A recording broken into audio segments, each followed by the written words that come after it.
8 దేశాల నుంచి కార్పొరేట్ కంపెనీలను ఫార్చ్యూన్ 500 కంపెనీలను ఆహ్వానించి ఆల్మోస్ట్ ప్రపంచంలో ఉండే ప్రతి పెద్ద సంస్థకు సంబంధించిన ప్రతినిధులను పిలిచి 3 రోజులు గ్లోబల్ సమ్మిట్ నిర్వహించి పాలసీ డాక్యుమెంట్ను తెలంగాణకు డెడికేట్ చేసింది. అందులోనే outer ring road inside cut off is outer ring road, that is called core urban region economy called cure. ఈ 2053 స్క్వేర్ కిలోమీటర్లలో మన రాష్ట్ర జనాభాలో 40% నివసిస్తున్నారు. 1,34,00,000 మంది ప్రజలు ఇక్కడ నివసిస్తున్నారు. లోపల ఈ రింగ్ రోడ్డు లోపలనే ఇక్కడ పరిశ్రమలు ఉన్నాయి, కాలుష్యం వెదజల్లే పరిశ్రమలు ఉన్నాయి, రకరకాల ఎంక్రోచ్మెంట్స్ ఉన్నాయి, నాలా ఎంక్రోచ్మెంట్స్ ఉన్నది, వాటర్ బాడీస్ ఎంక్రోచ్మెంట్స్ ఉన్నాయి, నదుల ఎంక్రోచ్మెంట్స్ ఉన్నాయి. అన్ని రకాల సమస్యలతో కూడుకున్న థిక్ పాపులేటెడ్ ఏరియా.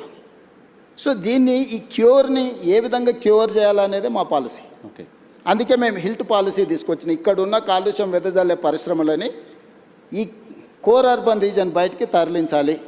అదే హిల్ట్ పైన సరే అక్కడికే వస్తున్నా. సో మేము నదులను ఆక్రమించుకున్నారు, చెరువులను ఆక్రమించుకున్నారు, కుంటలను ఆక్రమించుకున్నారు, నాలాలను ఆక్రమించుకున్నారు, పబ్లిక్ పార్క్స్ని ఆక్రమించుకున్నారు, గవర్నమెంట్ ల్యాండ్స్ని ఆక్రమించుకున్నారు. సో ఇన్ని ఆక్రమణలు జరిగిన తర్వాత ఈ నగరాన్ని ఎవరైనా ప్రక్షాళన చేయగలరా?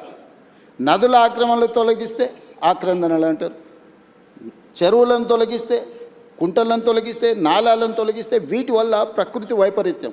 ఎక్కడైతే నీళ్లు ఉండాలనో ఆ నీళ్ళు స్థావరాన్ని నువ్వు ఆక్రమించుకుంటే నీళ్ళు నీ మీదకి వస్తాయి.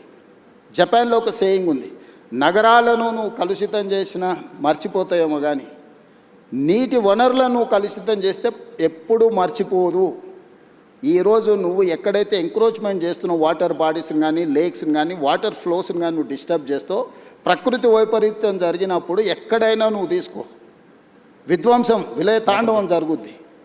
సో నువ్వు నగరంలో రోడ్లు ఆక్రమించుకున్నా లేకపోతే ఇంకేదైనా ఆక్రమించుకున్నా, గవర్నమెంట్ ల్యాండ్స్ ఆక్రమించుకున్నా ప్రకృతి నిన్ను క్షమిస్తుందేమో కానీ చెరువులు, కుంటలు, నాలలు, నదులను ఆక్రమించుకుంటే ప్రకృతి నేను క్షమించదు. ప్రకృతి ప్రకోపించిన రోజు ఏది మిగలదు. సో మీ విజన్ డాక్యుమెంట్లో భాగమే హైడ్రా కావచ్చు, హిల్ట్ పాలసీ కావచ్చు. ఎస్, నేను తీసుకొచ్చిన ఏ పాలసీ కూడా ఈ నగరాన్ని ఒక ఆపరేషన్ చేస్తున్నప్పుడు పేషెంట్కి మత్తు ఇచ్చి ఆపరేషన్ చేస్తారు కదా, బట్ మీరు జనాలు మెంటల్గా ప్రిపేర్ చేయకుండా మీ విజన్ ఏంటో ప్రాపర్గా చెప్పకుండా అలా చేయడం అలా చేశారు. చాలామంది ఆక్రదనలు, ఇంట్లో బట్టలు తీసుకోవడానికి కూడా అవకాశం లేకుండా కూర్చొని ఇటువంటి ఒక విమర్శలు ప్రభుత్వం ఫేస్ చేయడానికి ఉంది. డెఫినెట్గా ఉంది. ఇంప్లిమెంట్ చేసేటప్పుడు వార్ జరిగినప్పుడు అందరు సైనికులే చచ్చిపోరు. యుద్ధం జరిగినప్పుడు కొంతమంది అమాయకులు కూడా చచ్చిపోతారు. అట్లని ఎవరు యుద్ధం ఆపరు. బాంబు వేయకుంటే ఇటు సివిలియన్ ఉన్నాడా, ఇటు సైన్యం ఉందా, ఇది చూస్తారా? యుద్ధం జరిగినప్పుడు యుద్ధం అనేది యుద్ధ నీతి అట్లాంటిది. నెలల కొద్ది, సంవత్సరాల కొద్ది మేము స్పష్టంగా చెప్తున్నాం, ఇక్కడ ఆక్రమించుకున్నారు, నోటీసులు ఇస్తున్నాం, సంస్కరణ యుద్ధం అవుతుందా? ఇప్పుడు జరుగుతూ ఉంది కదా సంస్కరణలు అనేది. ఇప్పుడు యుద్ధం లాంటిదే. ఈరోజు నేను ఆక్రమించుకున్న చెరువులు ఎవరు? ఆక్రమణదారులే కదా. నేను వెళ్ళి ఒక కాలనీ జూబ్లీ హిల్స్ను డిమాలిష్ చేసి నేనేం చెరువు కడతా అంటలేనే. దుర్గం చెరువును ఆక్రమించుకుంటే అవి తొలగిస్తున్నా. మీరు ఎన్కన్వెన్షన్ చేసినప్పుడు ప్రభుత్వం చాలా మంది చెప్పట్లేదు. నేను అదే చెప్తున్నా, 3 ఎకరాలు ఇప్పుడు మనం ఇక్కడ చర్చిస్తే బాగుండదు. ఎందుకంటే అతను వాలంటీర్గా ముందుకు వచ్చి సరెండర్ చేసిన తర్వాత అది వేరే విషయం. ఒక సెలబ్రిటీ ప్రజలకు అందరికి ఆదర్శంగా ఉండే వ్యక్తులు తుమ్మిడికుంటను మొత్తం ఆక్రమించుకొని ఫంక్షన్ హాల్ కట్టుకుంటుంటే రెగ్యులర్గా మనం అందులో ఫంక్షన్ చేసుకుంటున్నాం. ఆ నీళ్ళు ఎక్కడికి వెళ్తున్నాయి? కాలనీల మీదకి వస్తున్నాయి. కానీ విజన్ డాక్యుమెంట్ని అమలు చేస్తున్న క్రమంలో పొలిటికల్గా కూడా మీరు పొలిటికల్ పార్టీ రిప్రజెంటేటివ్ రేపు మళ్ళీ 51% మీకు అన్నట్టు కావాలి, చూసుకోవాల్సిన అవసరం ఉందా? ఎస్, నేను ఒప్పుకుంటా. కానీ ఏది నా కోసం చేస్తలేను, నా ఇంటి కోసం చేస్తలేను. నేను ఈ సమాజం కోసం, భవిష్యత్ తరాల కోసం చేస్తున్నాను. కొంత తిట్లైనా నేను భరిస్తా. నా స్వార్థం కోసం నేను పార్కును, కేబీఆర్ పార్కు కబ్జా పెట్టుకుంటే తిడితే అది తప్పు. లేకపోతే రోడ్డును ఆక్రమించి నేను ఏదన్నా సొంతానికి చేసుకుంటే అది తప్పు. లేకపోతే పలానా గవర్నమెంట్ ల్యాండ్ ఆక్రమించి నా మిత్రుడికి ఎదురుగానే బదిలీ చేస్తే నా తప్పు. నేను చేస్తున్న నదుల ఆక్రమణ తొలగిస్తున్నా. తిట్టుకుంటే తిట్టుకుంటాడు. నేను ఎవరి కోసం చేస్తున్నా? నా ఇంటికి తీసుకెళ్ళడానికి చేస్తలేని ఈ ప్రజల కోసం చేస్తున్నా. నది ఇప్పుడు మూసీ నది ఉంది, గోదావరి నది ఉంది, కృష్ణా నది ఉంది. దుర్మార్గంగా దాన్ని చెరబట్టి మేము విధ్వంసం చేస్తాము అని అంటే ఆ విధ్వంసం చేసేటోని నేను అడ్డు తొలగిస్తే నన్ను తిడతారు. తిట్టని డెఫినెట్గా తిడతారు. బెనిఫిషియర్సు వాళ్ళు వెనకాల ఉన్నోళ్ళు తిడతారు. ఇప్పుడు చెరువులు, ఎన్ని చెరువులు నేను చేసినా ఇప్పుడు బతుకమ్మ కుంట మీరు పోయి చూడండి. ఈరోజు బతుకమ్మ కుంట ఆక్రమించుకున్నాను ఏ పార్టీ నాయకుడు? ఆ నాయకులకు హెలికాప్టర్లో ఆ కుంటను ఆక్రమించుకోవడానికి సహకరించినందుకు గులాబీ పూలు వెదజల్లిండి హెలికాప్టర్లో. ఎక్కడి నుంచి వచ్చింది ఆ సొమ్ము? బతుకమ్మ కుంట ఆక్రమించుకొని 10 ఎకరాలు అమ్ముకుంటే ఆ సొమ్ము వచ్చింది. ఆయన వాళ్ళకు గొప్ప నాయకుడు.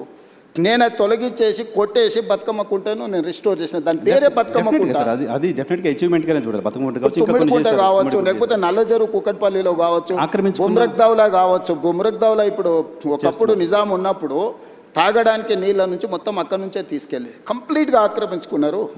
నేను పొలిటికల్ ఎవరిని స్పేర్ చేయలే. అక్కడ ఎంఐఎం లీడర్స్ అబ్జెక్షన్ చేసారు, ఇక్కడికి వస్తే బీఆర్ఎస్ లీడర్లు అబ్జెక్షన్ చేసారు, ఇంకొక దగ్గరకు పోతే కుక్కట్పల్లిలో ఇంకొకరు అబ్జెక్షన్ చేసారు, అందరు తిట్టారు. మీరు బీఆర్ఎస్కో ఎంఐఎంకో ఎవరికో ఆన్సర్ చేయాల్సిన అవసరం లేదు. కానీ పేదవాళ్ళు ఎవరైతే ఇబ్బంది పడుతున్నారో కొన్ని విజువల్స్ చూస్తే బాధ అనిపిస్తుంది సార్. ఎస్, డెఫినెట్గా నాకు కూడా బాధ అయింది. వాళ్ళకి హోప్ ఎవరు? మీరే, ఇంకా ఎవరు కాదు కదా. వాళ్ళకి హోప్ నేనే వాళ్ళకి ఏమన్నా న్యాయం చేస్తా అన్న నమ్మకంతోనే నన్ను ముఖ్యమంత్రి చేశాను. అందుకే వాళ్ళకి డబుల్ బెడ్ ఇండ్లు ఆఫర్ ఇచ్చిన, మంచి వాళ్ళ పిల్లలకు స్కూల్ ఆఫర్ ఇచ్చిన, వాళ్ళకి కావాల్సిన సహాయం అందిస్తా అని చెప్పిన. నేను నిస్సహాయాన్ని ఎక్కడ? నువ్వు ఆక్రమించుకున్న చెరువులు మాత్రమే నేను ఉంటా అంటే నేను నిస్సహాయాన్ని. ఓకే, నేను స్పష్టంగా చెప్తున్నా, మూసీ నదిని ఆక్రమించుకున్న వాళ్ళకి నేను క్లియర్గా చెప్తున్నారు, మీకు ఇల్లు కట్టిస్తా, స్కూల్ కట్టిస్తా, హాస్పిటల్ కట్టిస్తా, మీకు ఆర్థిక సహాయాన్ని అందిస్తా, మీరు వ్యాపారం చేసుకోండి, మీ పిల్లల్ని చదివించుకోండి, వాళ్ళ భవిష్యత్తు తీర్చిదిద్దుకోండి, ప్రభుత్వం ఉదారంగా ముందుకు వచ్చి మిమ్మల్ని ఆదుకుంటుందని చెప్తే లేదు మేము మూసీలనే ఉంటాము అని వాళ్ళని కొంతమంది పరోక్షంగా ప్రోత్సహిస్తారు. ఓకే, నేను అది కూడా చెప్పిన, అదే ఏరియాలో మీకు ఉద్యోగ ఉపాధి అవకాశాలు ఉంటే ప్రభుత్వ భూమి తీసి మీకు ఇండ్లు కట్టిస్తానే స్వామి. ఆ ఏరియాలో మీరు అక్కడి నుంచి ఎక్కడికో కూడా తరలించండి మిమ్మల్ని.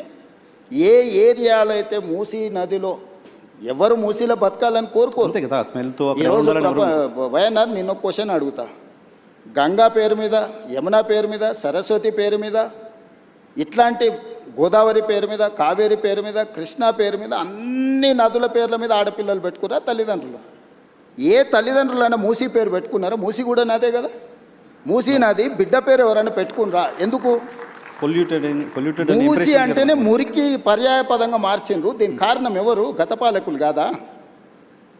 మూసీ కూడా గొప్పగా ఉండాలని నేను స్వప్నం, నా కళ. నేను గొప్ప నదిని నేను ఈ నగరానికి ఇవ్వాలనుకుంటున్నా. నేరం ఎట్లయిద్ది? ఓకే, గతంలో ఎవరు చేసినా నేరమే, ఇప్పుడు కరెక్ట్ సో చేయాలి. ఇప్పుడు